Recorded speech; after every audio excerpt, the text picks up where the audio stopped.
no tige wa higage ititono ekwa bata waoni uliko. Leo nataka tusome about what God is about to do in this nation. I think this thing is not very comfortable. Wacha tutumie hizi. Sijazoea hizi za watu wa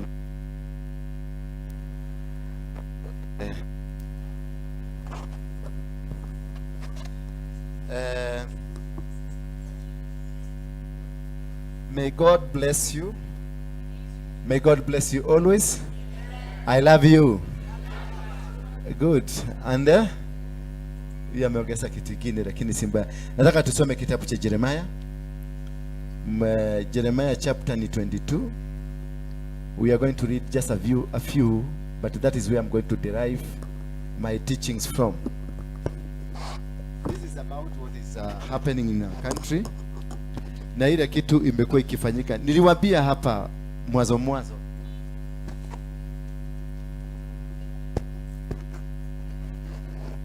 Niliwaambia mwanzo what has been transiting in this country. What has been happening. Kumetendeka mambo mingi tangu tuanze kuinua madhabahu. Tangu tuende Thika, tangu tuende Murang'a, many things have happened. And these things, they are very drastic. And you must count yourself a lucky people to have been associated by God into this move. Because this is historical. This is not just by the way. This is historical. And you will be written in the books of Chronicles. One day, watu watakuja kusema kulikuwa na watu kwa kanyumba mahali Mudhurwa walianzisha moto ikawaka Kenya mzima. Bwana Yesu asifiwe. Nilikuwa na mtu mwingine blog akasema, nikamwambia ile kanyumba tunataka kuhama tuende ingine. Akaniambia kama ni mimi ni wewe ningekaa tu, kwa sababu kamiwakisha moto Kenya mzima, kila mtu anaongea na ni kadogo. Nikamwambia si kadogo, dokana ile kala gitahunyo. Bwana Yesu asifiwe sana. So I'm glad to be with you. I want to sit up minenda sana because I want also to have a deliverance service saa 9. Sema saa 9.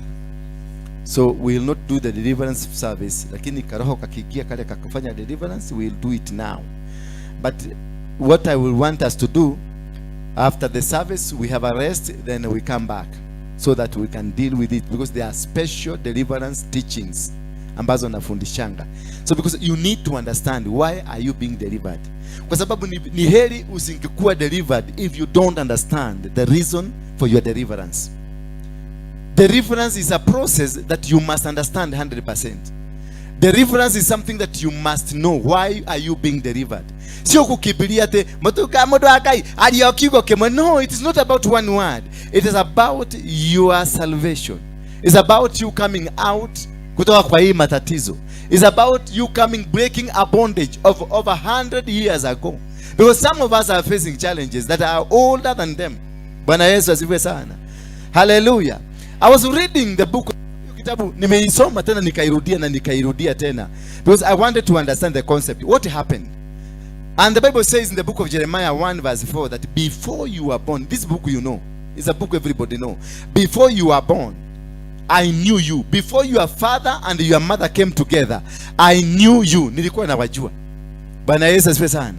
Kwa hivyo before your mother existed, you existed.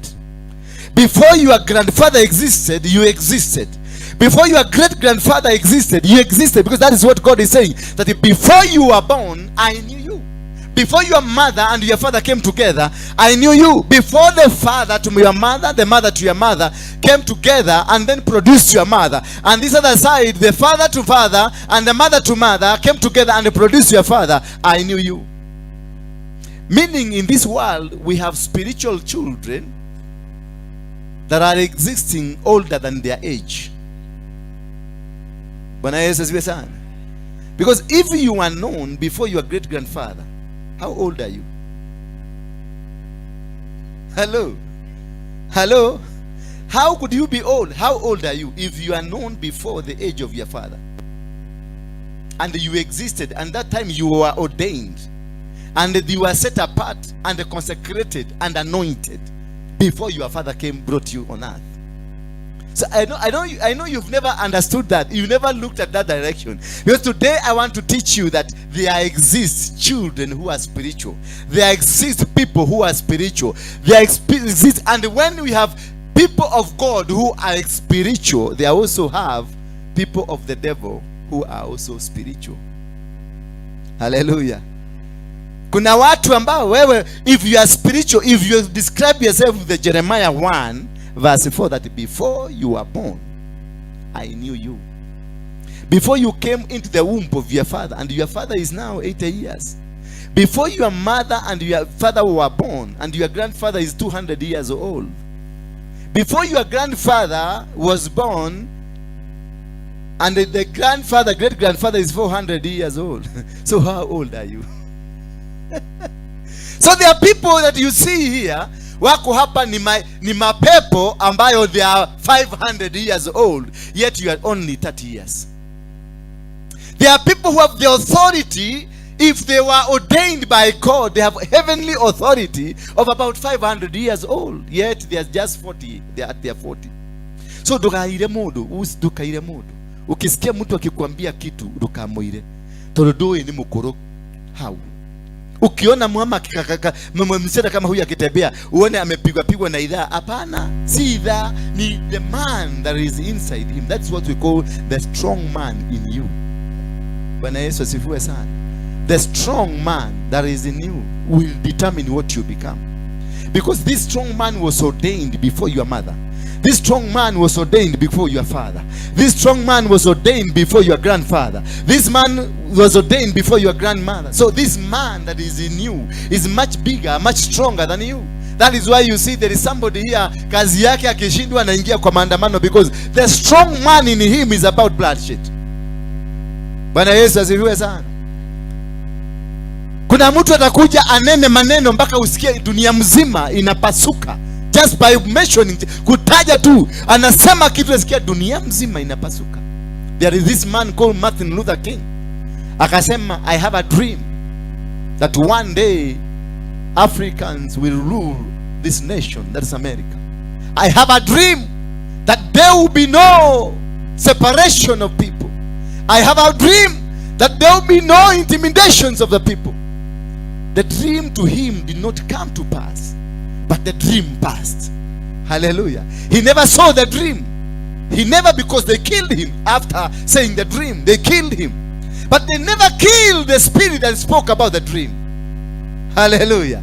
They may plan to destroy you. They may plan to kill you. They may plan to do anything around you. But the spirit that spoke and the spirit that is leading you will never be killed. It will exist because it has been existent before you came. That is how powerful you are. Tell your neighbor, that is how powerful I am. Ebu mwambie, look at me. I'm not 30 years. Mwambie age yako, mwambie tu hata kama hatajua ni age hiyo. Mwambie, I'm not just 30 years. Mwambie yako, mwambie yako, I'm not 30 years. I'm older than you think. But ask yourself, do I look like my grandfather who was a witch? Just muulize tu, do I look like my grandfather who was a witch? Do I look like my shosho who was a witch? So there are people who by themselves, they are authorities. They are either authority from the dark world or from the godly world. So before you begin your deliverance, you need to understand which kind of an authority are you. Which kind of an authority was your grandfather? If your grandfather was a witch and he was able to produce you, then it means you have some elements of a witch. I don't know whether I'm making sense. Because when Jesus was born, the angel entered into Mary. And they say the Holy Spirit got into Mary. And the child was born out of the Holy Spirit. Meaning also the devil can be able to produce a child of the Spirit. Of the Spirit. Praise be the name of God. Meaning, wakati unaenda kwa muganga, kwa sababu hauzaagi, Bwana Yesu asifiwe. Wacha kuniangalia vibaya. Wakati ulienda kwa mganga ukaambiwa sasa tumerekebisha tumbo yako na utazaa mtoto, na ukazaa mtoto, huyo mtoto ni wa roho gani? Ni wa roho gani? Ni wa roho ya uganga. Maanisha ametoka kwa spirit ya giza, ametoka kwa spirit ya shetani, na mtoto huyo akizaliwa atakuwa an agent, an automatic agent, a permanent agent, and you will live that way, tormenting every person because of the origination where you came from. Hallelujah. Maana Yesu alikuja kuhangaisha ufalme wa shetani. Until today watu wanasema mambo ya Yesu mabaya, but we are still speaking about Jesus. They killed him, they took him to the cross, but we are still talking about Jesus because we said this is the Son of God, the Son of God, that there shall be born a son who will bring change, the son that will be a king over kings. And he became the king over kings because the prophetic word from the spiritual word prophesied so in the days of Isaiah, that kutazaliwa nani? The king of who? The king of prince. Bwana Yesu asifiwe sana. Those days of Isaiah. And the Bible continues to say that before the formation of the world there was word, and the word was what? And God was there, and the word is Jesus Christ. Hallelujah. Meaning before the formation of this world, Jesus was existing. I don't know whether you are getting my point where you're going. I just want to let you understand that you may be a spirit. That is why you've been a stubborn forever. Their children, their wives, their husbands, their mothers, their fathers who are spirits. That is why ukiingia kanisani kama hii unakuta kuna mtu anasubuaga tu. Akihama hii kanisa akienda kanisa lingine unakuta tu anasubuaga tu. Akiolewa anasubuaga tu. Akiolewa akimatoka kwa bwana huyu aende kwa bwana huyu anasubuaga tu. And those are the people that will cause even death in your life. Have you ever seen that a woman ni kuoe sasa? Acha nichukue for example kuja go hiki mmoja. Ndio kirado ni rahikilio. Nimeoa haka. Alafu nimeanza kumuuliza nimekakweta kaka. Nimeoa haka. Alafu ukiulizwa, ukienda kufuatilia, unamuuliza, did you have a boyfriend? No, I was married. Where is the husband? He died of a road accident. Before that, did you have a boyfriend? A boyfriend? Yes. Tukiwa huko nyumbani, I had another boyfriend ambaye aligongwa na ng'ombe akakufa. Tunamuuliza, alafu when I was born, my mother died. Why? Alifanya operation ya akakufa, lakini mimi nikasurvive. Sasa unamrudisha tu pale tu, utashoka hao. That is, you automatically know this is a bomb. You automatically know huyu si binadamu, aliua mama yake, ameendelea kuua. This is a demon. This is a spirit existing that was born long time ago. That is why it has never allowed anybody to be around you. Could you be married to that man? Could you be married to that woman? Could you be having children that are that nature? Bwana Yesu asifiwe sana. Hiyo topic ni gumu kidogo, lakini itawasaidia.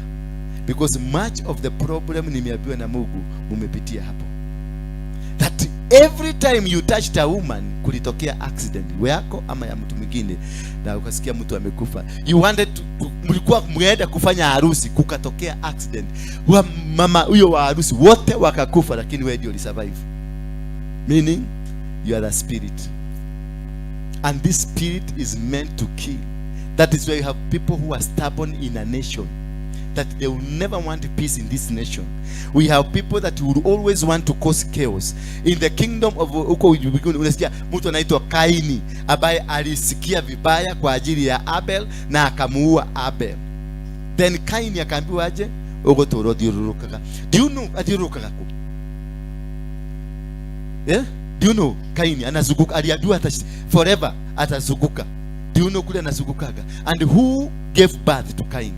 Whose seed was Cain? Ni ile serpent. Bwana Yesu asifiwe sana. Ni ile nini? Ni ile serpent. Because when the Lucifer was not happy to hear a man has been brought to come and replace a man has been brought to come and replace his authority. He made sure he sleeps with this woman to produce a child that will contaminate the will of God. That is when you must be very careful. When you start an organization or you are leading an organization, you must be able to understand. When you bring the new people into the organization, you must know that kutakuwa na resistance, because in the formation of every organization there is a snake. Hallelujah. In every formation of marriage or every organization, there must be a snake. Because if it is a church like this one, they know you are coming to kupigana na ufalme wa shetani.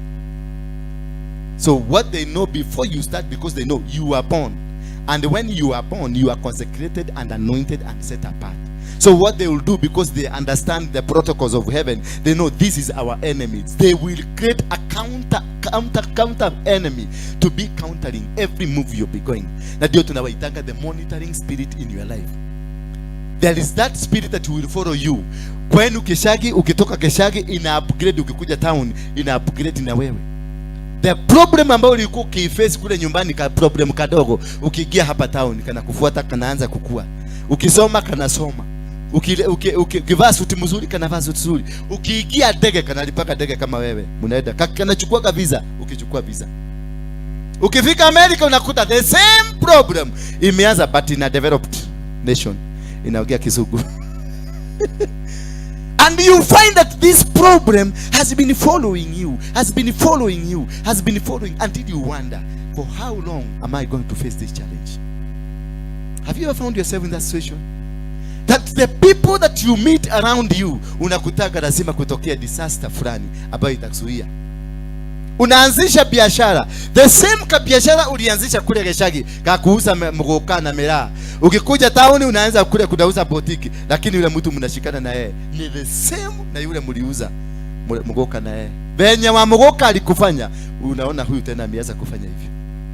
Yule bibi ulioa kwanza na ukapeleka nyumbani, mkafanya harusi na mkakuwa mzuri sana, unaona yule bibi mwingine mlikuwa na yeye na huyu wana behave the same way. Bwana Yesu asifiwe sana. So because why? When you were born, you existed before you were born. So you might be dealing with a demon that is much older than you and much superior and clever than you. That is why even if you have gone to many churches for deliverance, nothing has happened. Because you don't understand the age for you to understand the superiority of this demon that is existing in your life. Because you must be able to understand the superiority. Because you cannot go to fight a general commander and yet you are just a police constable. You cannot.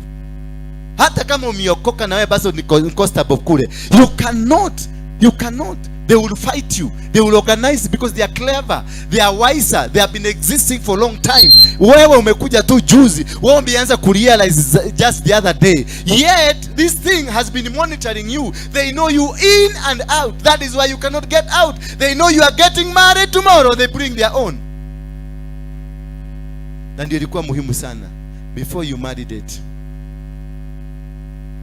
Hallelujah. Before ukionana na mama huyu, just date. Mutebeage kidogo kidogo ndio uone tunyoka ni tugapi ndani yake. Utachukua huyu mama ukute ni wazi kuliko yule mlikuwa naye jana. Ginya ukakinya hado ukakuwa goro. Unasema wacha ikae. Hiyo marriage kama mimi sasa nimedecide wacha ikae. Kwa sababu kale najisikiliaka kana kuwa ni kama kale ka kwanza.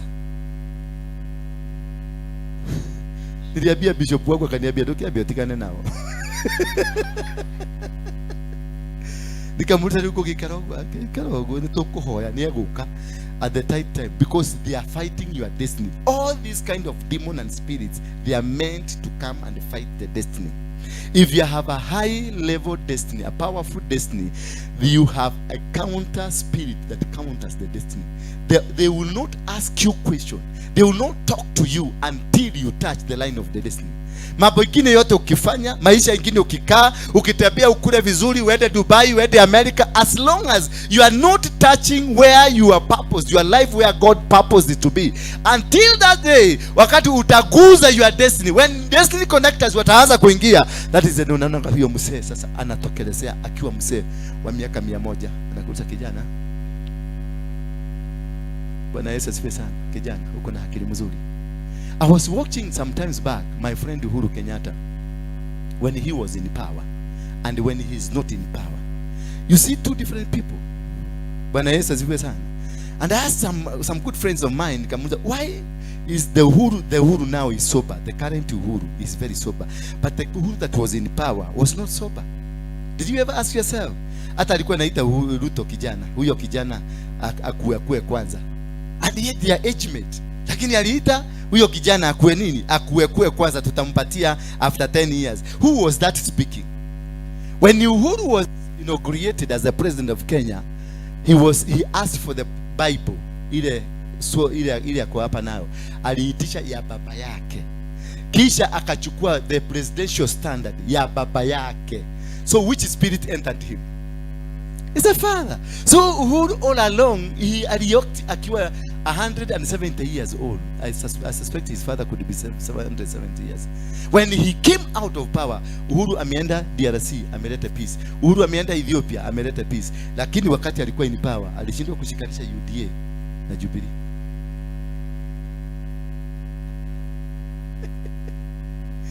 So there is a spirit that will enter you. There is a spirit that will enter your business. There is a spirit that will enter your ministry. There is a spirit that will enter your marriage, and it will turn around the marriage to become either young or old. And it starts to disintegrate the purpose of the destiny. Because all these monitoring spirits zinaangaliaga destiny yako, zinajua who you are. You are going to become a prophet unto the nation. You are going to become a huge businessman. You are going to become a president of the nation. You are going to become a member of parliament. You are going to become this and this and this. They have your record. That is why God ordained Jeremiah, covered him, consecrated him, and hid him under the anointing. Because God knew these people, if they mark this guy, he will not. Could you be suffering because when they marked you, nobody came to mark you? Could you be having these challenges? Because when I was ordained by Bishop Harrison Nganga, I was a Mungiki leader, a huge man in this nation, leading 4 million people. And everybody nilishouts, nilisema musiva iskati, miniskati, muriva, hamukuva. Nikasema mukae nyumba, ilikuwa siku ya 7/7, 2001. Nikasema hakuna mama kuonekana akipita mitaani, mukae kwa nyumba. Mulitoka? Hamkutoka? Who was that? Who was that? It was not me. It was not me. It was my grandfather, who was the Mau Mau general, who founded Mau Mau. His authority was in me. That is why I tormented even the President Moi. Aliniita akaniambia kuja tuongee. Yet I was 21 years old. Nilipofikishwa kule, alisema alifukuza hawa watu wake ma security, akamwambia get out, I don't want this nonsense.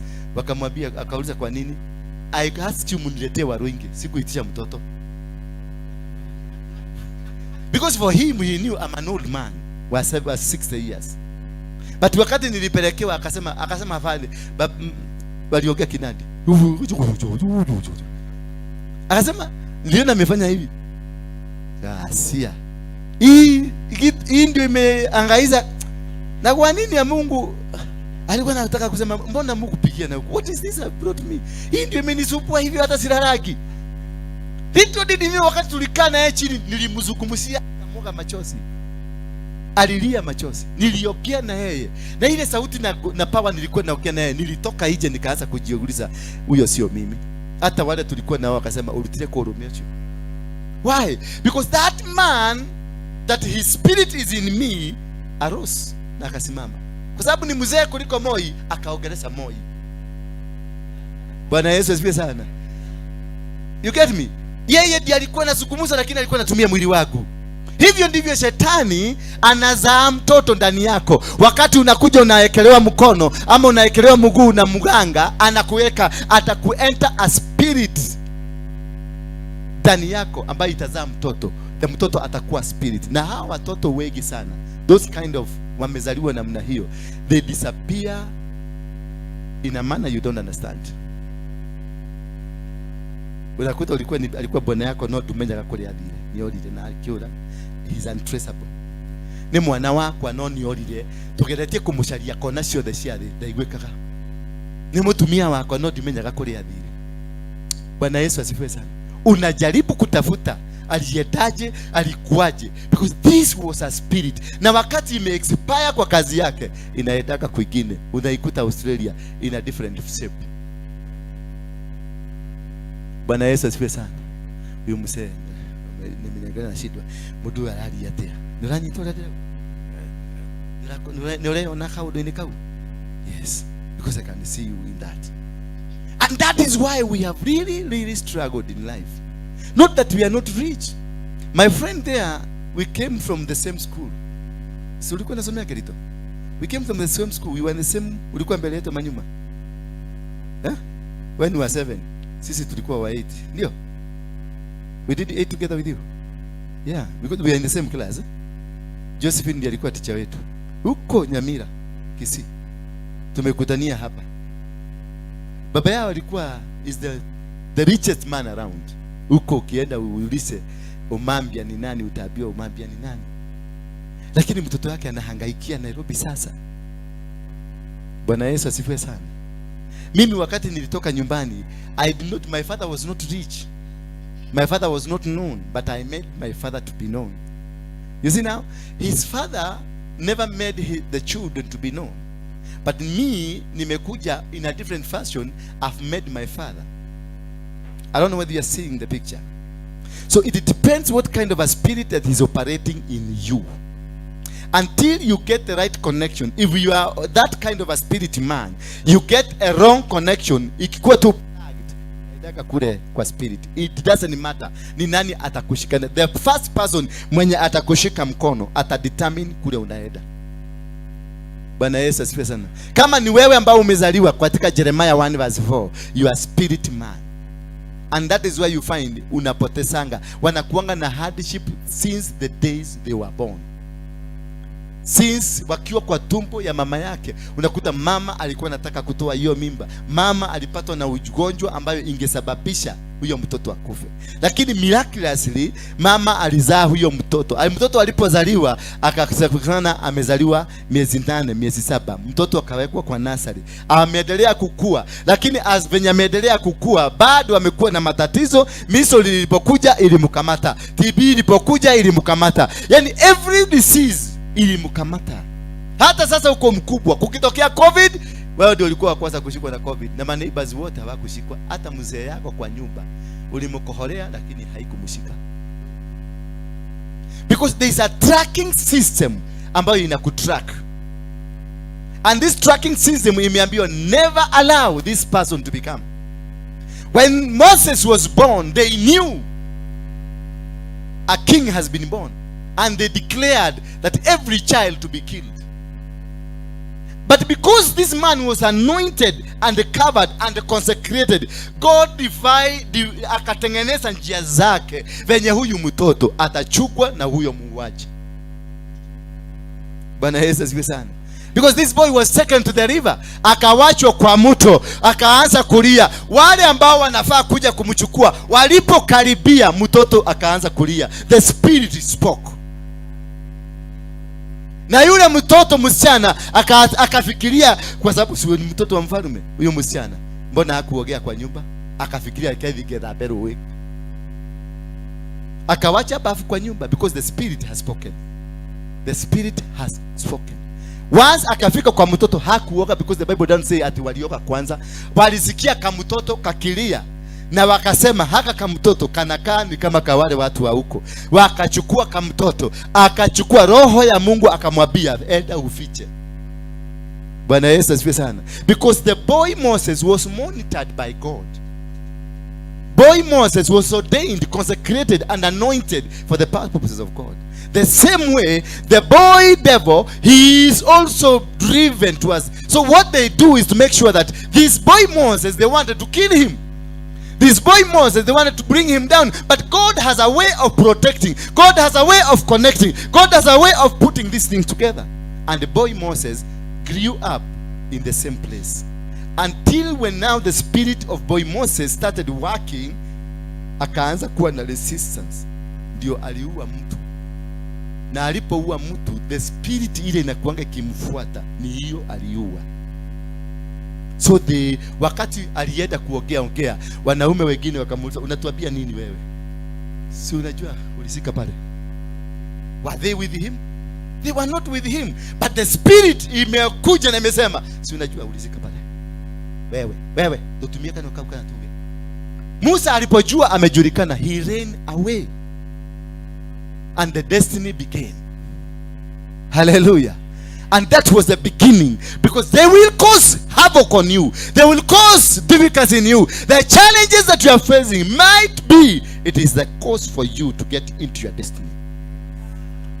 The ugonjwa ambayo imekukamata sahi, it could be the direction towards your destiny, because in the hospital you are going to meet a man that is going to come and pray for you. You are going to meet a doctor that will come to do some medication for you, and this doctor will give you direction. When I was born, nilizaliwa ni kama nimezaliwa na wale wa Kikuyu wanajua inaitwa jogu, nikachaini kanyama kana kuaga hapa, and daktari mmoja anaitwa Hezekia Ogunyo dia akaambia mama, manasi wengine wote wakatoroka because sikuzaliwa na mkichwa, nilizaliwa na mguu, nilichomoka hivi.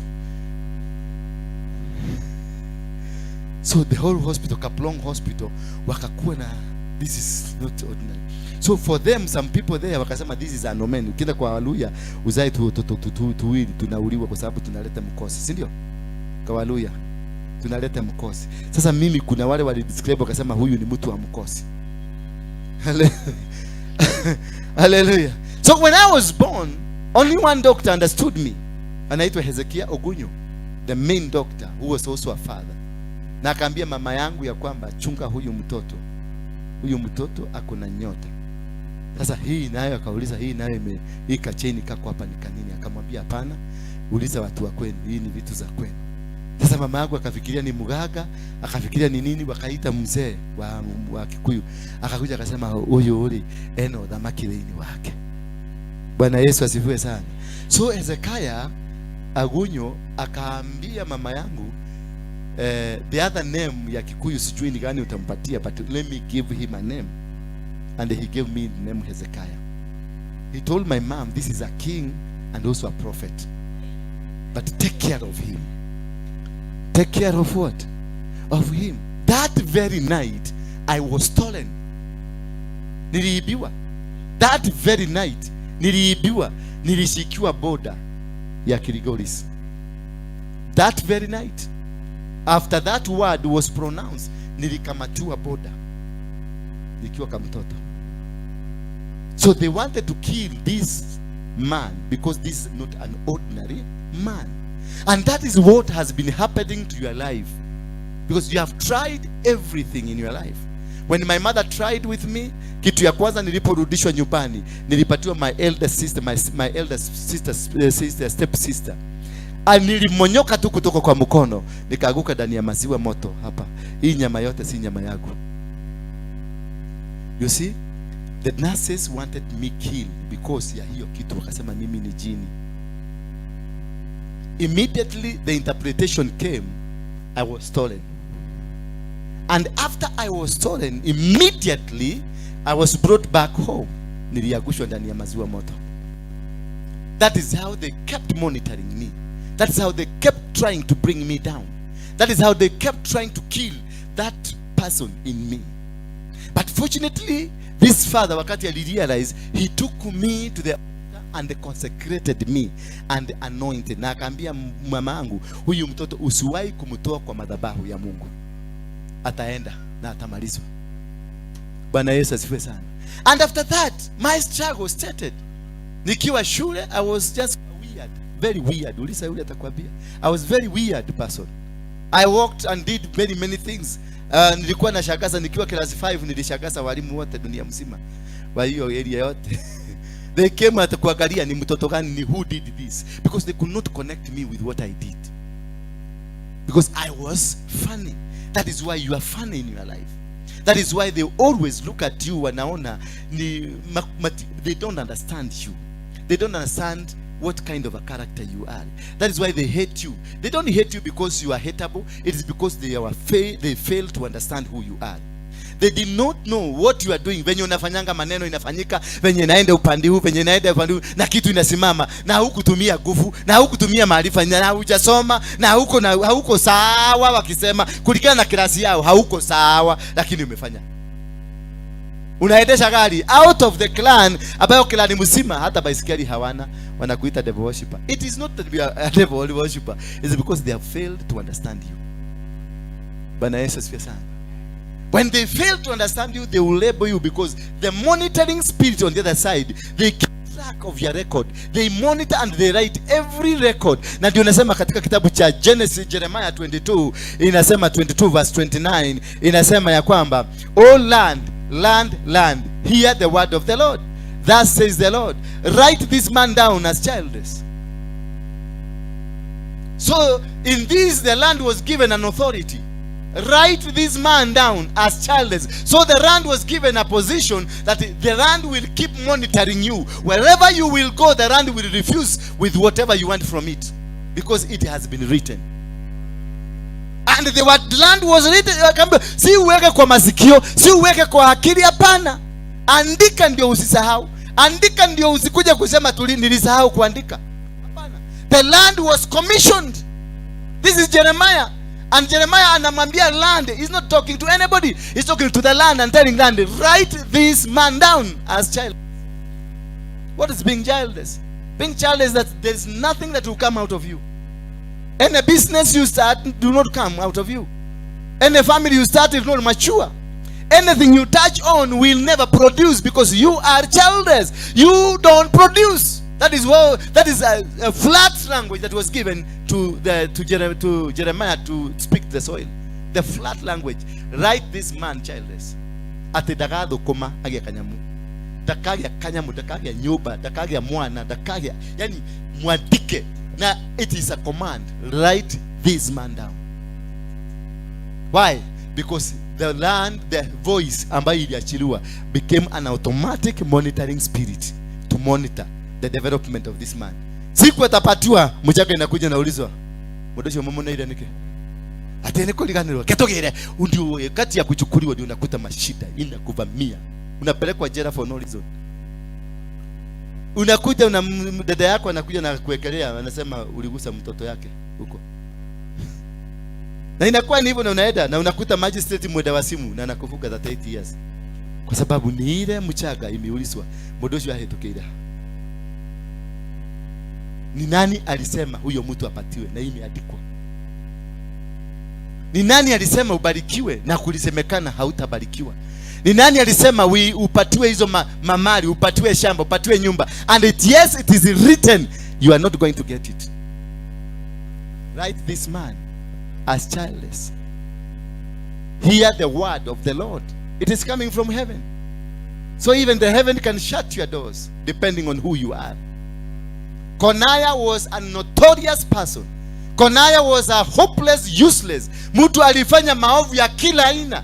Mtu alifanya kejeli. Kwa hivyo wakati tunafunga, the Bible says, kile mtafunga hapa duniani, kule mbinguni kitafungwa. Kile mtafungua hapa duniani, kule mbinguni kitafunguliwa. Kwa hivyo alitumia hiyo principle, akamwambia Jeremiah, funga huyo mtu. Kuna mtu amefunga nyota yako. Kuna mtu amefunga nyota yako. That is why you are struggling, because God in the book of Jeremiah 1 verse 26, 27 and 28 nasema, "And God gave man dominion, and he told man, subdue the earth. And he gave man every plant, every animal, every bird and everything. And he told man, I have given you dominion over everything." So ujue Mungu mlitokana na yeye. Genesis. If you don't have anything right now, it is because kuna kitu between you and the God and the devil. Hallelujah. Akamwambia, write this man down. Na akaandikwa. Konaya akaandikwa. Na akaandikwa kwenye kitabu. Akaandikwa kwenye mchanga. Na ndio unaona Yesu wakati alisikia watu wanataka kumpiga yule mama, kwa sababu ni mama ama ni baba. Huyo alikuwa amefanya usherati. Ni mama. Jesus did not ask the book of Chronicles. Jesus did not prophesy. Jesus did not go around looking at the history ya huyu. Aliangalia mchanga, imeandikwaje. Alinama akaangalia mchanga, akaanza kuandika, akajua oneke mani yekenege dalia. One wangeshi gekene kida. Imeandikwa kwa mchanga. Historia yako yote imeandikwa kwa mchanga. Aliinama kwa mchanga. Hakuinama biguni. Hakuambia Mungu nipatie ufunuo, hapana. Aliinama kwa mchanga. Akaandika kwenye mchanga, akapata historia. Akaandika huyu mzee, akapata historia yake. Akawaangalia alafu akawaambia mwenye hajafanya hivi arushe mawe. Hallelujah. Yes, your record is written in the soil because you are part of the soil. That is where records are kept. They kept seeing you. Niho itakwate mukonyo waku wigukuterire na mukonyo waku niguo wandikaga rugano rwaku. Hiyo mukonyo yako ndio imeandika historia yako, ndio imesema umetoka wapi. Umetoka kwa mtu aliyelaniwa ama umetoka kwa mtu aliyebarikiwa? Hiyo mukonyo yako. Soma Ezekiel 16. Atemenyithia Jerusalemu maundu mayo mare magigi. Julisha Jerusalemu. Who has a Kiswahili Bible? Quickly to read for us. Or English or Kikuyu, whatever. Hiyo ni Bible natafuta hapa baba. Ni karatasi. Ni yake maka. Ezekiel 16 verse 1.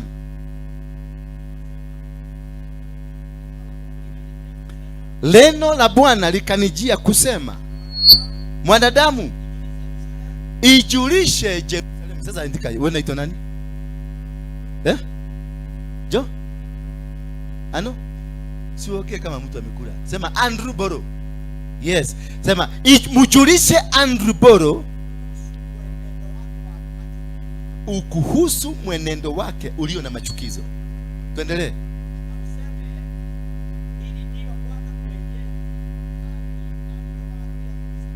Hile ndilo Bwana Mwenyezi aliliambia nani? Wana wa Jerusalemu. Boro, hivyo ni wakile. Asili yako na kuzaliwa kwako ni katika nchi ya Kanaani. Simamia hapo. Asili yako na kuzaliwa kwako. Your origin, your nativity and origin is from the land of Canaan. Sasa tuende turudi nyuma. Who is Canaan? Or what is Canaan? What is Canaan? Who knows who is Canaan or what is Canaan? Yeah? Is the son of who? No, he's not son of Noah. Ni mtoto wa Ham. It is Ham aliona uchi wa baba yake akalaaniwa. Lakini laana haingemshika, maana wale walioingia ndani ya Sabina walibarikiwa. Kwa hivyo laana haingemshika. What means iliruka kutoka kwa baba ikaruka kwenda kwa mtoto. Hallelujah. Kama vile Daudi, kwa sababu alikuwa mtoto ambaye alikuwa consecrated, laana ya Daudi iliruka kaenda kwa mtoto. Kwa hivyo unaweza kuwa, kwa sababu wewe ni pastor, unaweza kuwa excuse, but your children they face the challenge. Hello? You could be facing a challenge your mother did. You could be facing a problem that is the cause is your father. But because your father alijihusisha na baraka fulani, ikakuwa haiwezi kumguza. Lakini sasa ikafanya nini? Imeruka kwako. That is why you are crying. Yet you've been going to church, yet you've been doing everything possible, but there is nothing that is coming out of you. Baba yako, unaona sasa tumejua Mkanani alilaaniwa. Kwa hivyo ile shamba mumejenga, the land that mumejenga ni ya Kanani, ni ya mtu aliyelaaniwa. Hiyo jina ya shamba yenu inaitanishwa na laana. Kwa hivyo already you are sitting on a curse. Number 2, baba yako alikuwa Mwamori. Sasa Waamori ni wanani? Waamori walikuwa wapinga Mungu, walikuwa wanapigana na watu wa Mungu, ni wachawi na ni waganga. They were against the word of God. They were against God. Na mama yako ni Muhiti. Wahiti mali ya rogi, walikuwa warogi, walikuwa ndio wachawi, ndio walikuwa maina wa magoto, ndio walikuwa waganga hao Wahiti. Kwa hivyo baba yako ni mtu ambaye hapendi Mungu, mama yako naye ni mchawi, na kule nyumba mmejega imejengwa juu ya laana. Sasa who are you? But you are seated on the same land that is cursed, that is cursing you. The same land that is cursed because the curse is on you. Where you are. Kule umeshikana na mwanaume kama huyu na diakiwa ni moru. Ukishikana kimutu kama hiki na kiko na kazi, itakushika. Mutakuwa mkiswim in the curse of this man. Wewe mwenyewe ulikuwa msharati, ulikuwa mchawi, umeshikana na huyu mwanaume na ni pasta mzuri, unaanza kuona pasta ameanza kubehave, because hiyo roho yako inaingia, ama roho yake inakuingia. Na vile vitoto mtasaa, kama wewe ulikuwa mchawi, utasaa vichawi, because the spirit in you ni uchawi. Tuendelee kidogo, ndio akihodi kwa hula mtumia ngathi kumuria rucio ria ugo twerirwo ri na ninyona na kweli aha siku uliozaliwa kitovu hakikukatwa wala kuogeleshwa kwenye maji ya chumvi. Kumaanisha nini? Kama kitovu hakikukatwa kutoka kwa tumbo wa mama yako, you are still connected with your mother. The kitovu kilikuwa kinakatwa ndio kikutikanishe wewe na mama yako. Wala hakuzuguliwa kwa chumvi kulingana na mila za kwao, wala hata hakufunikwa nguo. Because this is a person operating under a multinational curse, because the land is against you. The history of your mother is against you. The history of your father is against you. The history of your connectivity, wewe kutoka kwa tumbo kuja duniani hii, you are still connected na history zote za mama yako na za baba yako na za land. You have never been disconnected. That is why unakuaga kazi yako kubwa ni kutusubua. Hallelujah. That is why hata ukienda America uende wapi, there is nothing you will get. That is why hata ukiolewa na mtu nakuta unaolewa na mwanaume alikuwa tajiri lakini ameharuruka, siku hizi mnaobaga chakula. You are the cause. You are the problem. That is why umekuja kanisa kama hii na umekuja the day you became a pastor watu wakaanza kutoroka. You have a curse over your head. You can cause even hii jiji yote ichomeke just from nowhere, moto iteremuke, because you are carrying a curse. Julisha Jerusalemu mambo ambayo yanaihusu yaliyo machukizo. Weka jina yako hapo. Angalia, jiangalie, uangalie ni mambo gani yaliyo chukizo ambayo umebeba. Kitovu chako kimekatwa, bado hakijakatwa. Are you disconnected from your mother who was a witch? Na unajua mama yako alikuwa mganga. Unajua baba yako alikuwa mganga. Are you disconnected? Have you? Yes, wewe ni mwokovu. Yes, wewe ni intercessor kanisani. But every word is spoken from you as an intercessor in ya ugaga ni uchawi. Because you are still connected to the pipe ya ugaga. And because this is a thing of the spirit, ukikuja ukanyaga madhabahu haya, the spirit in you is activated automatically. Hello. Ndio unaona mapasta ni wagaga. Mapasta ni nabii, lakini ukiangalia unabii yake ni ugaga. Kwa sababu wakati alikanyaga, hata nikileta mganga ule Kajuma nimlete hapa kwa hii madhabahu, anga yake itafunguka. Na kama mama yako baba yako walikuwa waganga na hiyo madhabahu ya uganga bado iko, ukuje utoe sadaka hapa, haitafanya kazi hapa, itafanyika huko, because that is where you are connected. You must disconnect yourself so that you can have a direct channel yako ya kucommunicate na Mungu. Otherwise, if you are still connected with your mother, your father who are witches, the spirit that torments them will torment you, because wewe bado ni the same body. Bwana Yesu asifiwe sana. So that is what I'm talking. The curse that operates in us, you may think it is 1 year old. You may think that ni kamukosi tu, lakini ni kitu kiko katika maisha yako for quite a long time. 400 years, 500 years. Nikikuangalia hapa naona kisichana kizuri kimenyoroka, kumbe hiki ni kimama kia miaka 600. Ligeshosho. Mauduma yake kiraro na tu madhabahu, kuangalia tu hii madhabahu, kuangalia tu hivi madhabahu, anatoka. Kesho unakuta kuna madhabahu hapo. Ni ile age na power. Anakuangalia ukiwa na mipa tu, anakuangalia tu hivi. Macho peke yake imetosha. Hiyo mtoto unasikia jioni ametoka. Anakuja nakuta umepata viazi zimeko green. Kai, ishi ne waru. Ukiamka kesho, imekauka yote. Na hakusema ati nimeroga, nimevuja. That is an authority. There are people who are altars them by themselves. It is an authority ambayo iko ndani yako. You don't need to speak, you need even kuangalia tu ama kufikisha tu miguu yako. An authority. And these people are both this side. Ndio na mganga, ukienda kwa mganga atakutendea miujiza na itafanyika. Ukikuja kwa mtu wa Mungu atasema atafanya the same mganga alifanya na itafanyika kwa Mungu. Ukienda kwa mganga kama mimi nimewahi kuenda kwa mganga, unapatiwa kioo.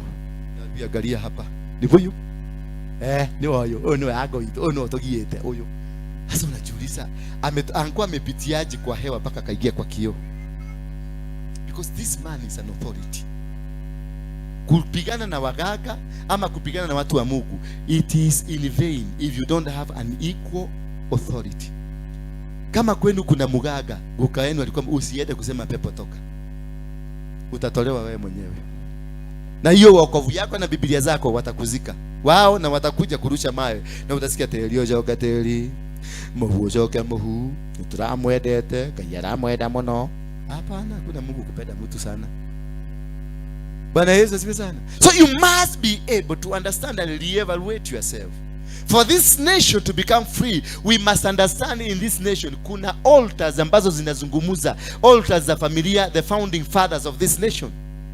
Kuna altars, founding fathers of this nation walikuwa nani? Walikuwa Daniel Moi, walikuwa Kenyatta, walikuwa Ngara, walikuwa nani? Ogiga, walikuwa nani mwingine? Nyaga, Barianyaga, walikuwa nani mwingine?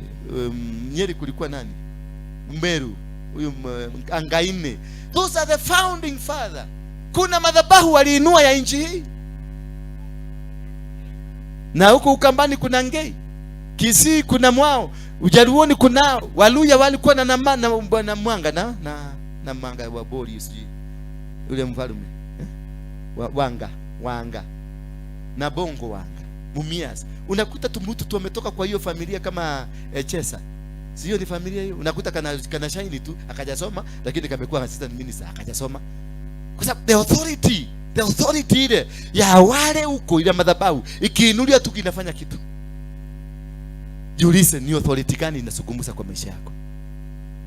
Ni authority gani inazungumza? Mimi wakati nilijua nilikuwa nikipiga maneno ya Mungiki pesa inakuja.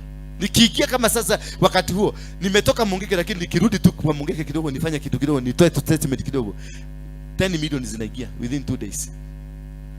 Nikikuja kanisani ninakosa paka pesa ya kukula. Why? Because sikuwa nimekata kitovu cha Mungiki. Sikuwa nimekata kitovu cha babu yangu Waruinge. Sikuwa nimekata relationship yangu na mama yangu because mama yangu alikuwa Maumau, baba yangu alikuwa Maumau. My grandfather was Maumau, my grandshosho was Maumau. All those people were Maumau.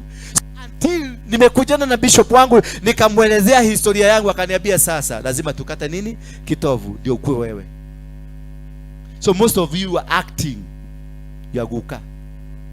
You understand? Kahe mwana gekitaki ugo no ugo kireka ugo kiraruga ugo no ugo guka wawekaga atoketie mutuo. That's a spirit. Hiyo ni spirit waikilia mwana wako na atoketie mutuo aleke ale morogi na unaona vinya kanafanya kanaruka unaona huyu ni morogi kabisa atoketie mutuo. Hallelujah. Disconnect your children from your mother. Disconnect your children from yourself. When I go and raise the altars, I disconnect my own children from me. Any spirit, any bad spirit that might have been in me, isiwafuate. Wakue wao. You build your own altar. You build your own connection. You build your own direction. You build your own future. You must cut from the parents. You must cut yourself from your parental, your generation. You must cut yourself from anything for you to stand. You will never stand if you are still connected with them. You will never have an authority of yourself. You will never have an authority of what you are going to do. You will never do any business. Unakuta mtu anaitwa Timothy. His reference ilitokana na kwa shosho. Bwana Yesu asifiwe sana. Na akamwambia shosho yako alikuwa anaitwa nani shosho? Lois. Akaambia shosho yako alikuwa na imani ambayo mama yako aliibeba na hiyo imani ndio uko nayo. Bwana Yesu asifiwe sana.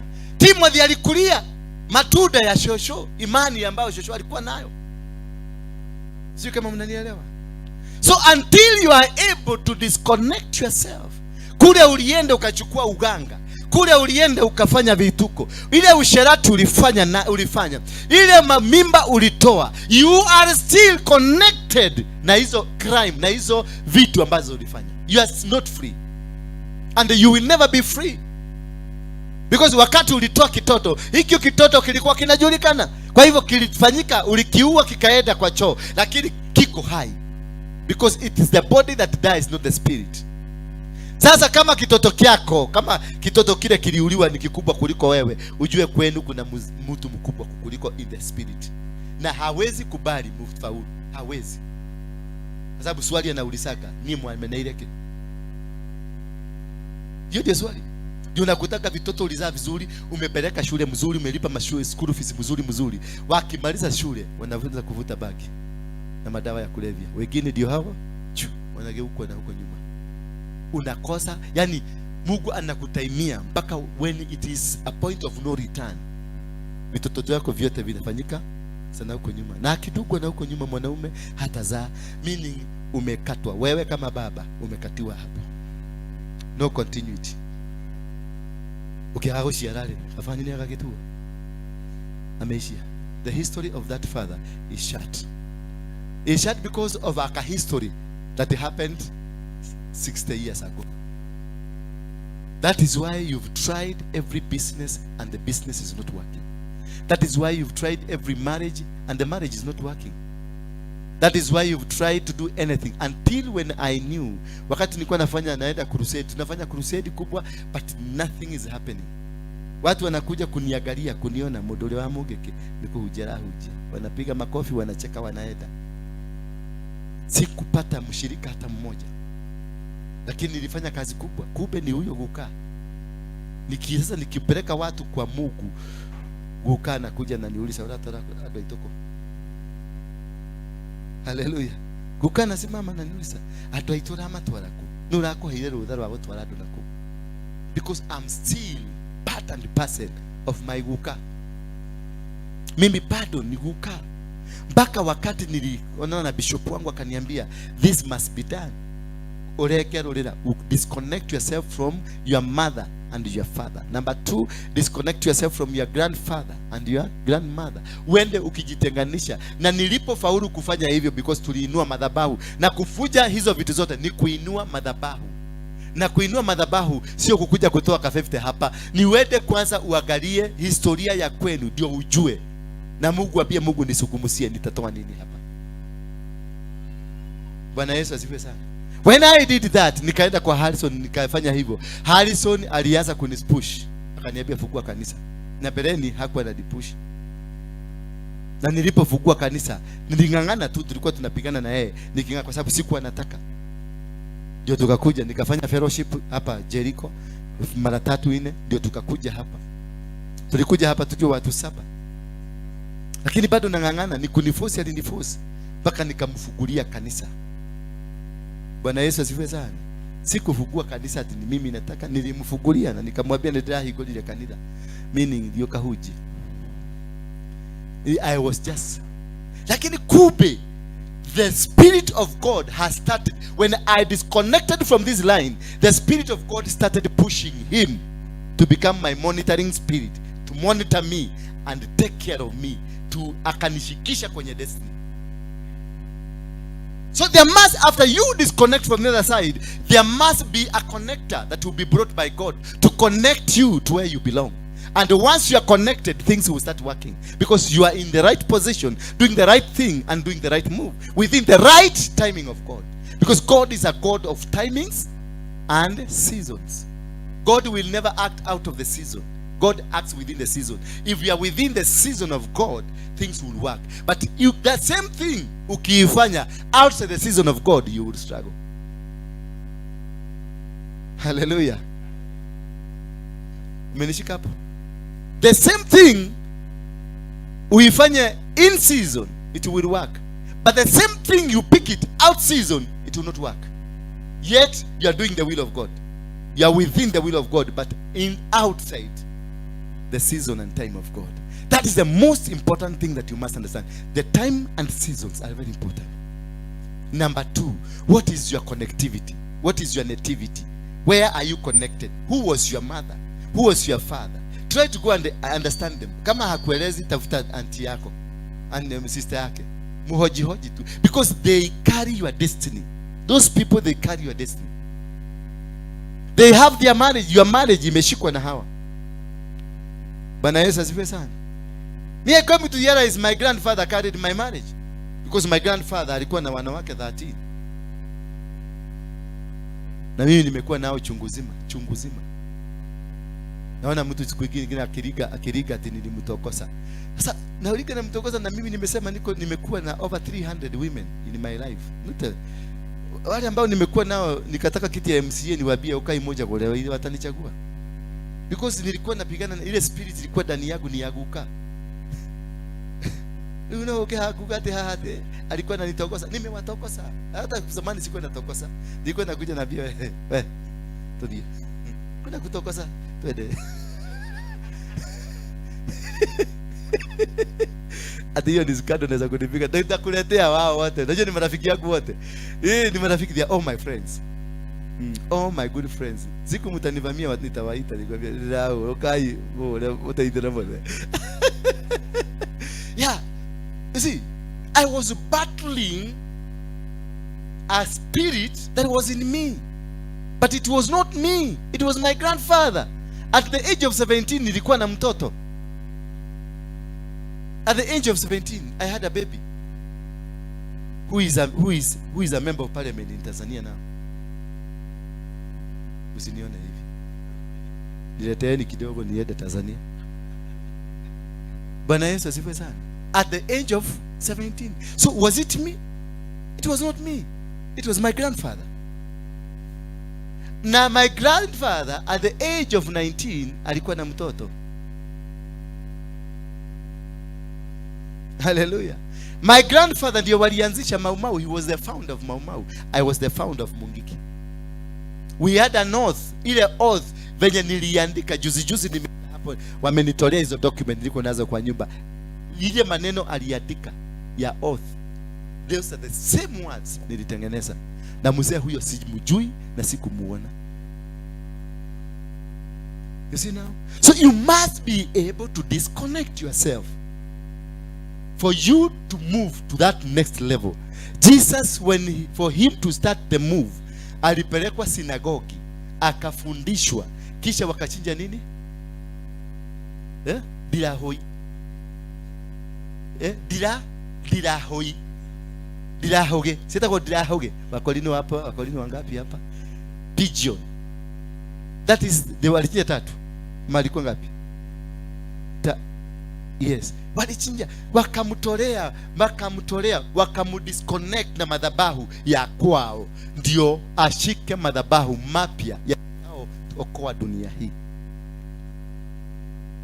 Bwana Yesu asifiwe sana. Lakini hii madhabahu ya kwao bado ilimfuata.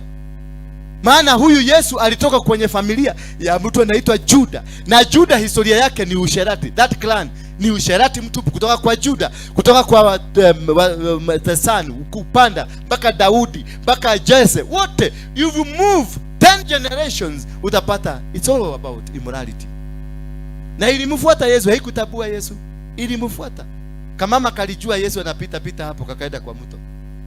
Kakamgojea huko. Kakagojea Yesu kakaanza kuchota maji. Because this spirit itakufuata no matter what kind of an authority you have. But when you are disconnected from the authority, once you are disconnected from those powers, you will be able to win and discern them and defeat them. Now I can be able. Those days that I killed you, don't mudo mukoko na ndaje weko.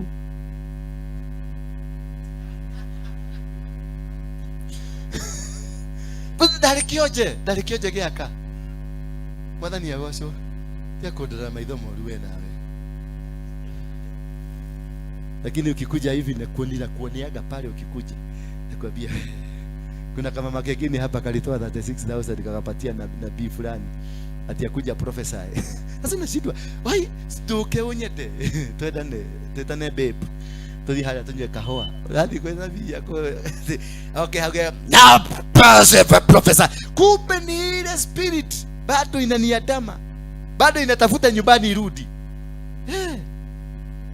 Haleluya. Bwana Yesu asifiwe sana. Mumebarikiwa leo? Basi shikeni sadaka zenu.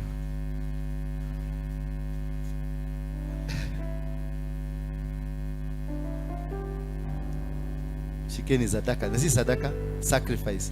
What we did, we were doing a sacrificial altercation.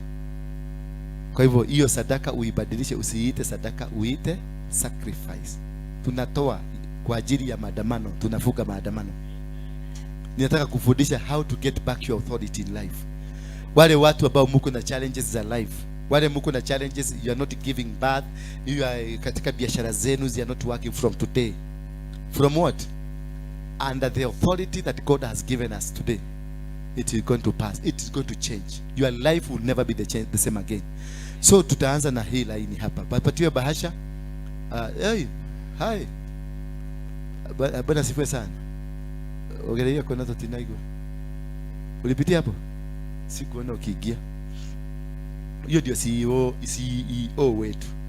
Hallelujah. He's a very good man. Nampenda sana. He has been a blessing to my life. Hi, mommy. Hi, I'm speaking to you. Yeah? Like what I did. Hold on a minute. Yeah? No, I don't quit. Do you? What can I? No, I don't. It's optional. It's not a must. No, I don't. Wana leo shano kama toleni wako. Na wana leo ukuradhimu. Na wana doko ni na mwako wote twalithia gari. Tondu igitoka. Na tondu i munafi. Ndio kuma hekaru gano kanini.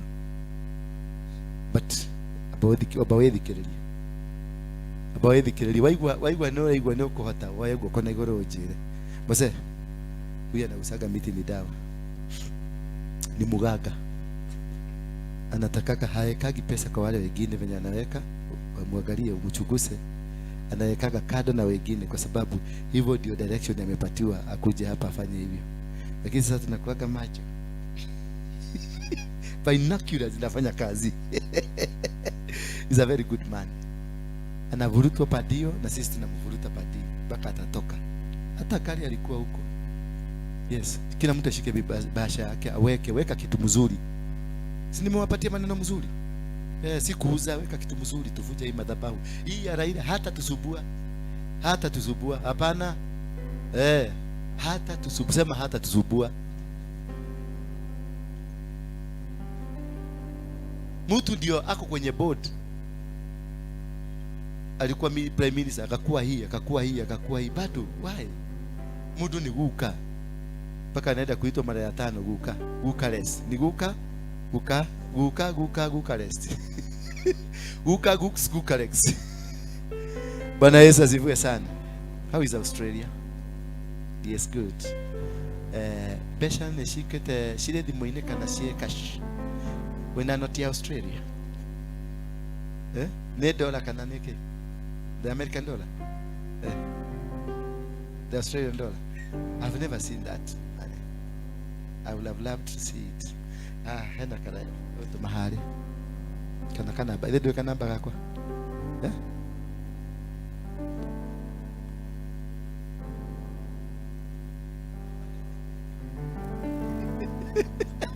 Jikiaje tete wewe. Wakati unataka kutapu hiyo anointing ya kwenda ngapo. Inua mkono unataka kwenda ngapo. Kama unataka kwenda ngapo, inua mkono wako. Receive it in the mighty name of Jesus Christ. Go and apply. Mumeweka hata kama ni mashiriki tu, weka kwa bahasha. Watu wa kutuma ni hapa kwa hii. Na wale mnatuangalia huko Germany, Norway, Ireland, America, Australia. Ikiatokesha kanithera na gone besha. Ni mwa pastor na ali besha ti pastor. Mkaona venye tunatengeneza nyumba pale. Na zitakuwa poa. Si mlikuwa? Sitakuwa poa. Poa, mpaka iko na bedroom. Na mulete pesa ya simiti, si simiti. Tunahitaji simiti gani? Kule tunahitaji simiti kweli? Ni gypsum. Gypsum moja ni 700. Gypsum moja ni 700. Ukipata tu 700, nirushie. Usema ni ya gypsum ama ni ya kiti kama hii. Hatuta na plastic huko. Hii plastic hiyo kama umekalia plastic ukujie. Tutakupatia uende nayo. Lakini tu exchange. Exchange na hii. Straight kanisa smart, ndio? To set record. Sasa hiyo ndio mtaona the true this man. Sasa ndio tutafanya kazi. Unajua nilikuwa nazuia kutakasa kwa sababu kanyumba ni kadogo. Alafu sikuwa nimekubali kuhubiri. Unajua nimekubali kuhubiri mwezi wa Novemba last year. Hiyo ingine yote ilikuwa madoido. Wakati mzee Nganga alikuja hapa, when my daughter got married, yeye alishikanisha yeye. Kutoka siku ndio nilishikwa na karoho. Nikaona ngano hujie. Dige wana. Yaani kimutu kingine kilikuwa ndani yangu, nikamwambia tajeherera odhi, toka kwa mwili wako, toka kabisa. Wacha nihubiri. Na nikaanza kuhubiri. Na nikaanza kuona maneno inafukuka. Na ikalipuka. Sasa hizi nimeenda Dubai. The next stop Germany. The other stop Wales. Niko na visa already. Kama baba yenu wako na visa, wewe utakosaje? Hallelujah. Nenyeje tena ile. Anajua nikaongea lugha ya pesa. Ndio ndio naona nimeanza kuachilia tu nabii. Tusimame tu kwa miguu yetu, alafu ishika inue juu. We are making a decree. Inua tu juu, sema Bwana Yesu, ninakukabidhi sadaka hii kama sacrifice ya kuteketeza madhabahu ya shetani inayopaniwa kuinuliwa Kenya isifaulu. Madhabahu ya shetani katika maisha yangu isifaulu. Madhabahu ya waganga na warogi katika nchi yetu ya Kenya isifaulu. Madhabahu ya LGBTQ katika Jamhuri ya Kenya isifaulu. Madhabahu ya makanisa ya kishetani isifaulu. Kukainuliwe tu madhabahu yako. In Jesus name. Sema amen. So because of a commotion, line ya kwanza weka hapa. Wekeni hapo. Line ya kwanza. Hata tithe, mulete tithe. Na amuletaki tithe siku hizi. Hiyo nataka kukuona in person. Ndio nikuombe. Kaa chini. Ukiweka unakaa chini ndio next timu ikuje. Team next. Haya. Tengeneza je hapo. Sasa nilifikiria Beatrice ni mtu amechanuka, alikuwa ametuwekea moja hapo. Sasa ukiona mtu umejaribu kumchanua hachanuki.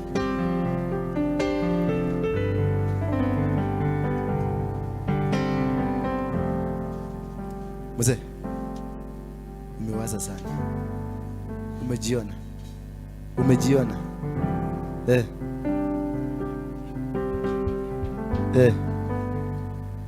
Lete. Hallelujah. Yeni gani?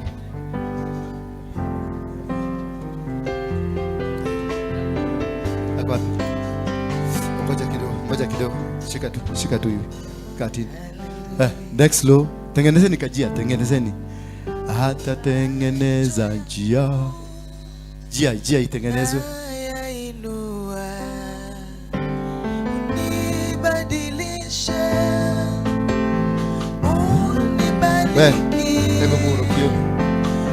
Huyu mdazimu kwa ameenda wapi? Kuja chukua pesa yangu. Si nimewambia ni mzee mjaja.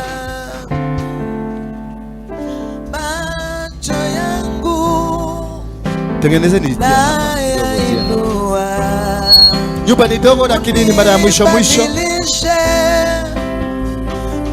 Unibariki, baraka zako hazina huzuni, ni za kudumu milele. Amina.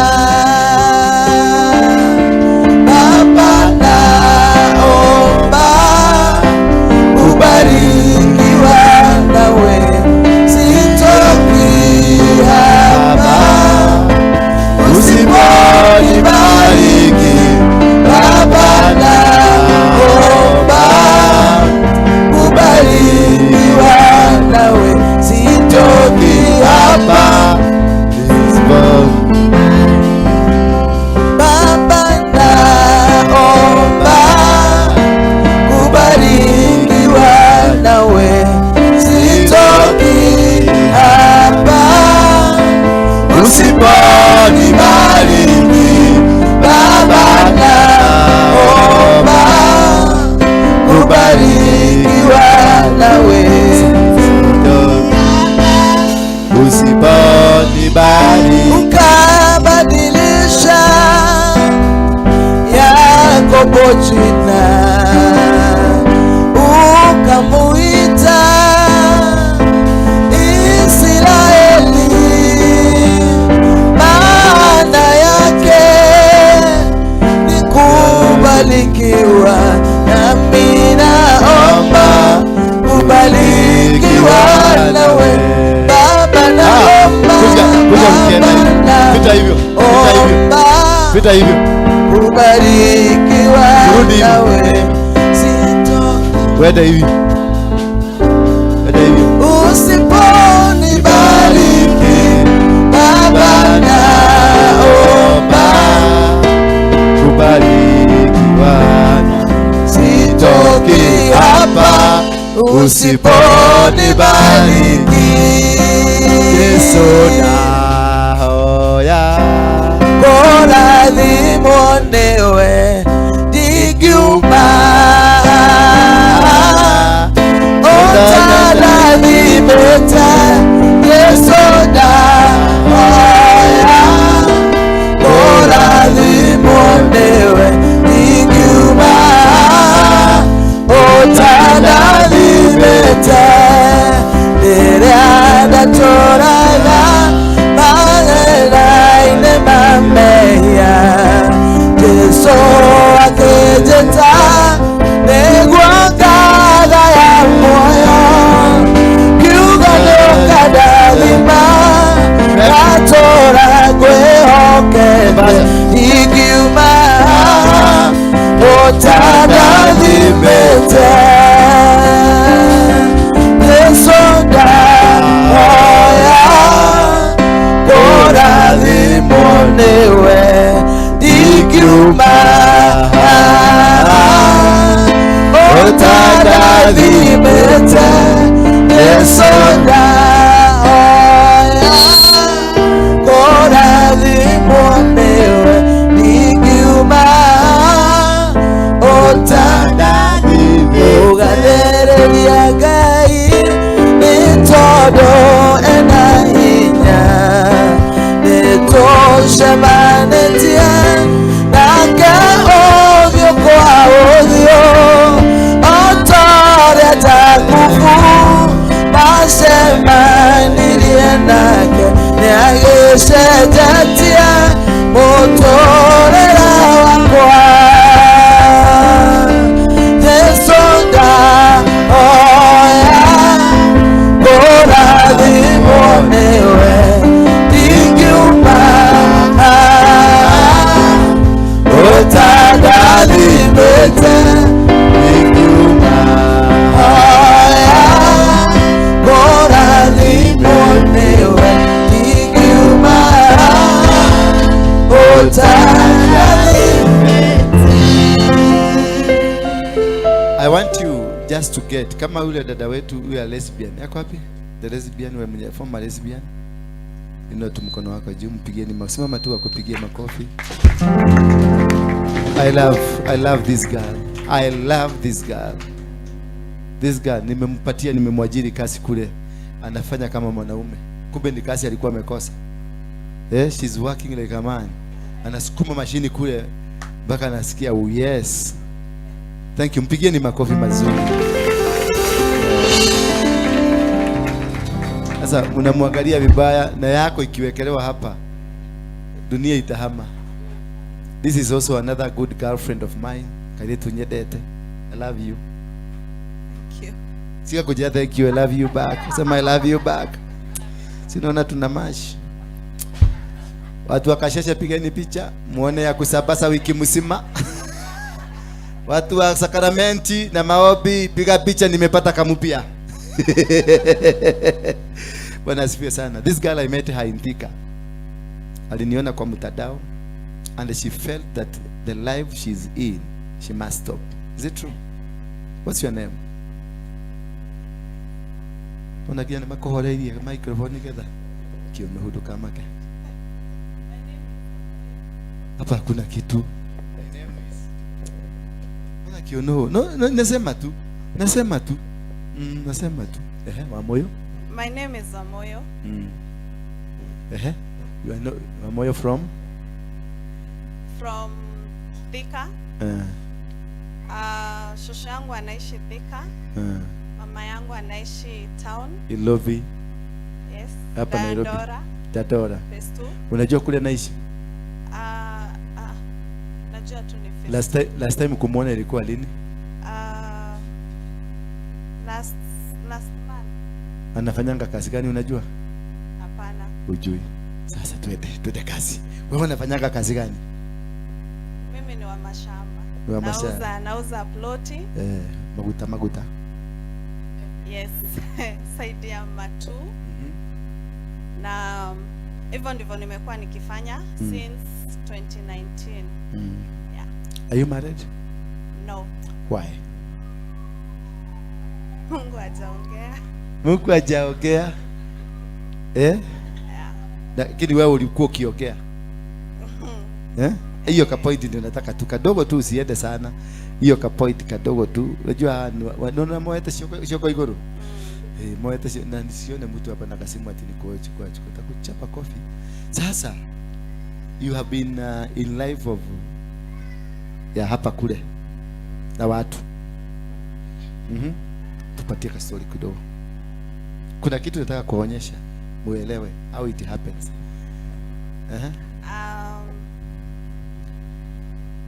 Maisha ijakuwa rahisi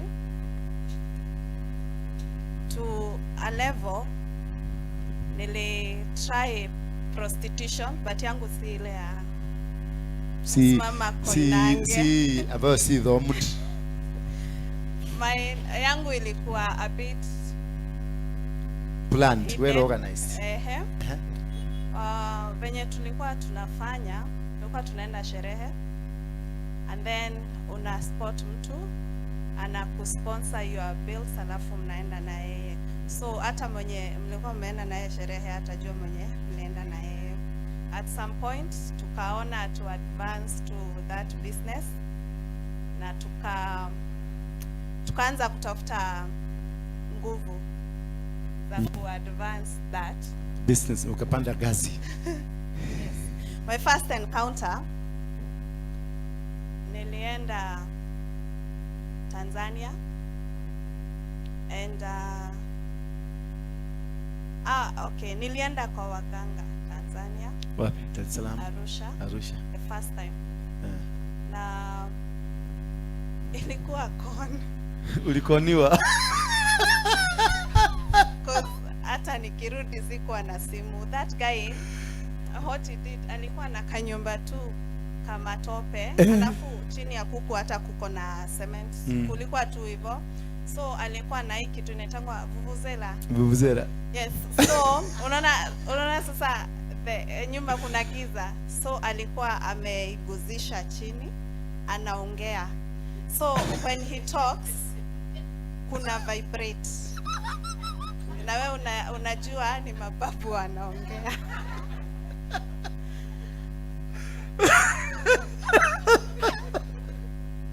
So nilitoka huko bila hata simu.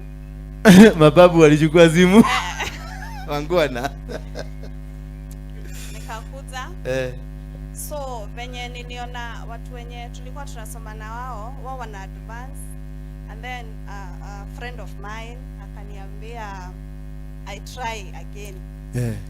So the next time nikaenda, but this time nilienda Dar es Salaam. You can imagine kuchukua basi hapa 6 in the morning na unafika huko saa 6 za usiku. I was determined that much. And those people are very expensive because huyo wada sasa tulienda tukachinja makuku na kuvunja coconut.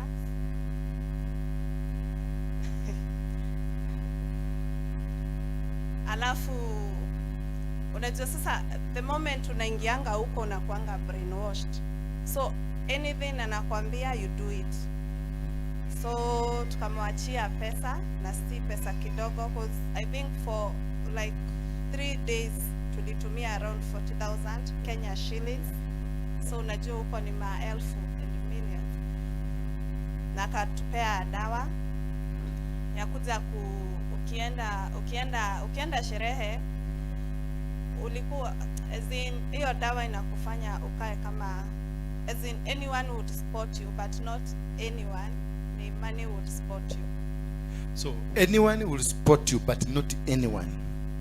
It is that who has money ndio atakuona. Kama wewe kako dole kanyamu. Ako dole kanyamu. Yes. So ikawak. Ulipokuja ili work? Yeah, for some time. Maybe.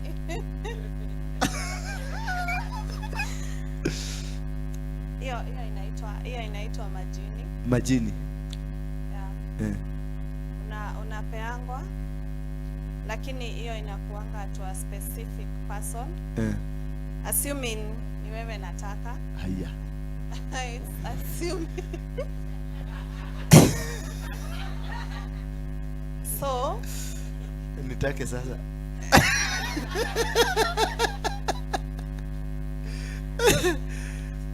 So kuna ile unaambianga ufanye, you wake up at 3 at night. Unajua hiyo ndio masaa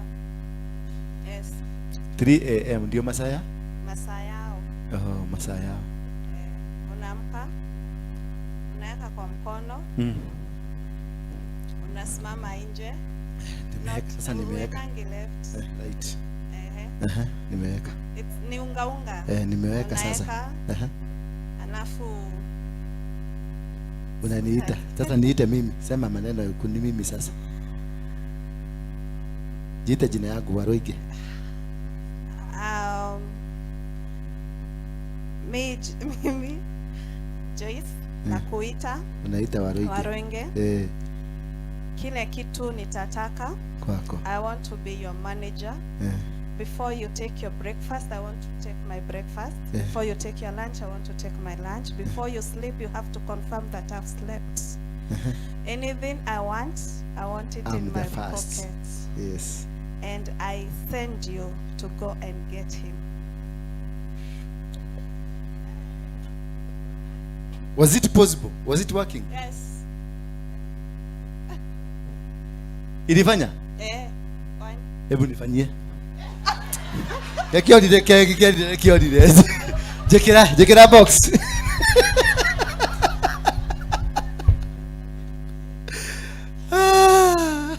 So, inafikanga a time when unaona hizo vitu zimekuingia, alafu unaona sema sasa Tanzania ni altar ya Waislamu, and maybe uende kwa mtu mwingine altar ya Mkamba.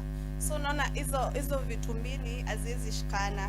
So life yako inakuanga ka you're confused every time, hata ukilala unaotanga na hizo vitu. Yaani hiyo kitu inakuingianga tu kwa mind. So nikakaa alafu kaenda Kitui, tukaamua Kitui sasa. Mbali sana. Akamba meva. Akamba magedui. Akamba magedui na mwingi. Okeli amoko. that woman venye sasa nilienda tukamwambia venye tunataka, akanipea dawa, but hiyo ilikuwa ya job. Stability ya job. But unfortunate haikuwork. Hiyo nayo ikafeli. Kwa hivyo Wakenya ni makoni sana. So haikuwork. After hiyo ilikuwa last year. So after some time, after 4 months, akanipigia akaniambia ati anaona nimepata kazi na sijaenda kumtembelea, ataniroga. So nikakaa November, December and this year, so nikaanza kujiuliza, who am I? What am I doing with my life? So at some point a friend of mine called me. I najua atanimwatch. Called who? Na tutakosana, me, a lady. Akaniambia nisikize mama na kujanga TikTok, sitamtaja jina hapa. Nikamsikiza anaongeanga about traditions za Kikuyu, hizo za Rorira na Kena hizo. So nikamsikiza and then me and my friend tukaongea, tukaona nyewe Joyce, enda kwa huyo mama akwambie what is it, because whatever it's happening, it's not just normal, because I know you work very hard but it's not coming through for you. Mimi naye ni nani? Nikapigia huyo mama simu nikamwambia, akaniambia sasa ni huyu akina Maina ya Magoto, hiyo Wagaga ya Wakikuyu. Zikani nitapea jina yake baadaye, usimuogope. Mimi niko mata. So venye nilimpigia alinipea namba, akaniambia talk to that man, atakusaidia nyego gwikira igogona. I called that man na akanipea appointment, nikaenda kwake ni bypass, na akaanza kuthomera bugo. Na the first thing aliniambia nafaa kuwa mundu mugo to witu ni kuri mundu mugo na da akutimiza that. So wewe ndio utatimiza. So I have to take over. Na it's true. Kwetu kuko na yeye, niliuliza nikaambiwa ako, lakini alikufa. So Gemoria, what if I don't do it? Akaniambia utaanza kuburuka. Haya, something funny nilianza kuona kana. Ulianza kuburuka? Nilianza kuona as in hizo, okay, nilianza kuona yenyewe by the way. Ni urukire. So tukakuwa nilikuwa na fuatilia, but it's so unfortunate. Ile time nilikuwa nataka kwenda, niliingia YouTube for her. My friend there nilikuwa namwambia, so akaniambia twende kwa Ezekiel. Mimi nikamwambia hapana, huko ni mbali, so unaona sasa job hatuwezi enda, pesa imepunguka. So nikasikiza your teachings. Ya kwanza ilikuwa what happens when you sleep with a man of God, something like that. Nikakusikiza like for 3 days. Unanisikiliza unarudia, unasikiliza unarudia. Yes, hata sikuwa nafanya kazi. Ukinisikiliza. So nikakutry and then haukuwa. Nikaenda Facebook, nikaona uko Dubai. I wrote you a message. Ukakuja, nikaona ume blue tick, lakini you took 2 days to reply, but before you take those 2 days nilikuwa nishakupigia. So before I came to your church, Thika, I had a dream, na nikamwambia my friend, nikamwambia mimi nimeota nikikimbizwa na nyoka, but there's a person who came akanibeba kama mtoto akakimbia na mimi. So on Friday ndio sasa Cindy alikuwa ananiambia, unakumbuka ile dream yako ulikuwa unasema? So that's how everything changed.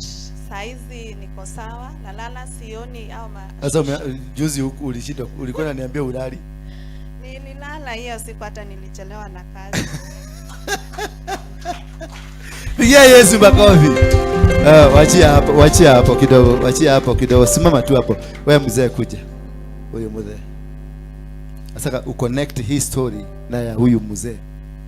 Ndio tukienda break ya kunywa chai tukirudi ujue what kind of deliverance you're going to do. Huyu mzee ni retiree. Wakati huo kuja tu. Utatoa pesa ya sabuni. Huyu ni za retiree. Siambie majina yako. Yangu ni Mwaniki Nyamo. Mwaniki Nyamo. Umeona majina yenyewe inakupatia direction. Ni Mwaniki alafu ni Nyamo. Tuendelee. Mwaniki Nyamo. Yes.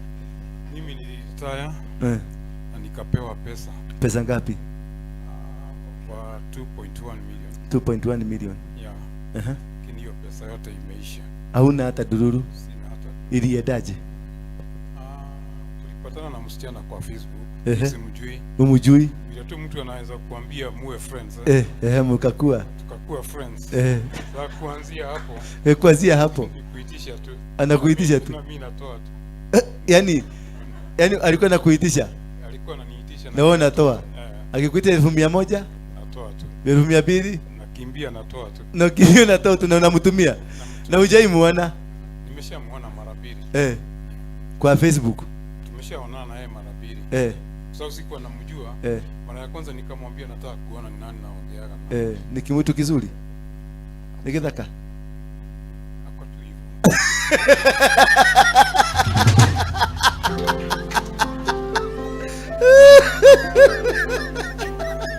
Alafu sasa ilienda mpaka ile nilikuwa nimesema. Yaani ulitoa hiyo pesa? Yaani hiyo mara 2 ulimuona, ulirudi kumuona tena? Sijawahi kumuona tena. Lakini pesa imeenda. Pesa ilienda. Na ni yeye peke yake amechukua. Yeye peke yake alichukua. Lakini kulikuwa na mwingine pia, kulikuwa kanisa moja. Na yeye pia alienda na kama 1 point something.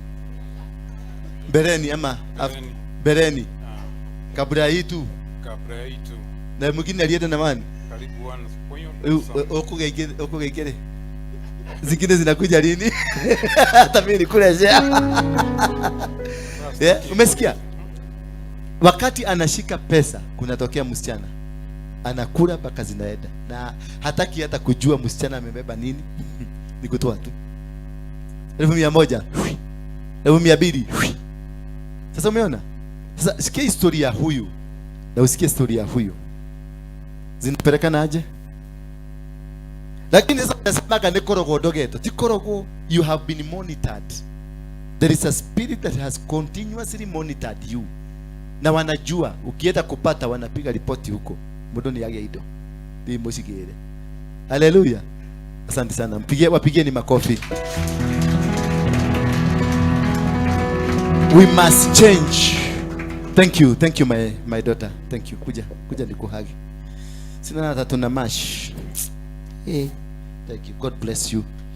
Don't feel humiliated. I will take care of you. I will stand with you. I will protect you. Mimi nilikuwa mbaya kukuliko, lakini nilipata baba alinilea, anaitwa Harrison. Wengine wote walinitoroka. Sitakutoroka. Najua kutakuwa na repercussion, but I will stand with you. I will give you a job here. Nigeda mukiona cia kwandika. Uri ndi muonire. Hau na kaundo. Kwenda kabisa na hiyo kaundo yako. Kwenda. Nigukorete tagoke. Thank you. Baba, nashukuru kwa sababu ya sadaka hii, ukaibariki. Ukafungue milango na madirisha. Baraka zako zikanyunyuziwe hawa watu. Wakafunguliwe. Na mitego yote ya shetani iliyo juu yao isiweze kupatana na wao. Baba, tumefunga kitu chochote katika taifa hili kitakachosababisha watu kutokufanya kazi, kukuwe na maandamano, kukuwe na vita, kukuwe na mwagikaji wa damu. Ninakuuliza tu Baba, kwa sababu unajua kufanya. usifanye. Uwaweke uoga hawa watu, uwaweke uoga, wasijaribu kutoka kesho, wajifugie tu kwa manyumba yao.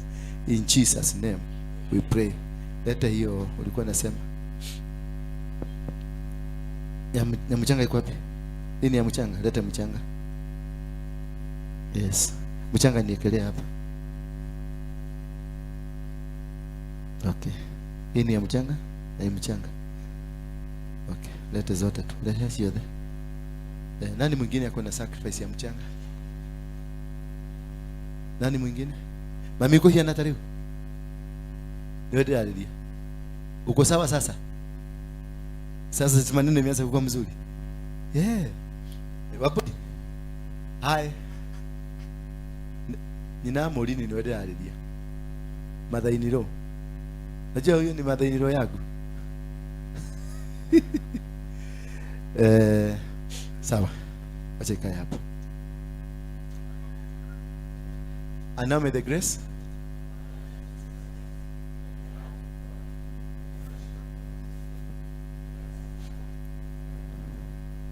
kwa yule anataka kwenda, you are free to go, lakini kuna kikombe ya chai. Lakini for deliverance you give me 1 saa 8:30. Sasa ni saa 8, saa 7:30. Saa 8:30 hapo, ikienda na 45 nitarudi hapa. Mningoja nipumzike, msinifuate huko, nimwache nipumzike tu kidogo ndio nifanye deliverance mzuri, sababu kuna mafundisho nataka nikufundishe. Lakini if ungetaka kuondoka, you are free. Kutoka Sunday tuko na registration ya partners. Nimesahau hizo form, ningekuja nazo. I forgot them at home. I want every person mwenye angetaka kusimama na sisi akue registered so that tukuweke kwa system yetu as our partner, because kule tunaenda kazi ni kubwa. Kazi ni ngapi? Ni kubwa. Ile nyumba tumechukua CBD katikati na inahitaji kujazwa, ni 5,000 sita. Imagine wale watu mko hapa sasa, nyinyi wote mnakuwa ushers na security. Sasa hawa ndio watakuwa security yako. Wengine ni maasha. God bless you for now. Wale watabaki, kuna kikombe ya chai. Natumia mahoya gera chai kaginya rumeno mahoya gera chai. Nasikia gana pika keke hoya ne motumia todo motumia ni hoya nake. Baba bariki kikombe ya chai na uweze kukifanya kiwe kisafi na kitakatifu. Utakapokunywa akaweze kubarikiwa. In Jesus name. Amen.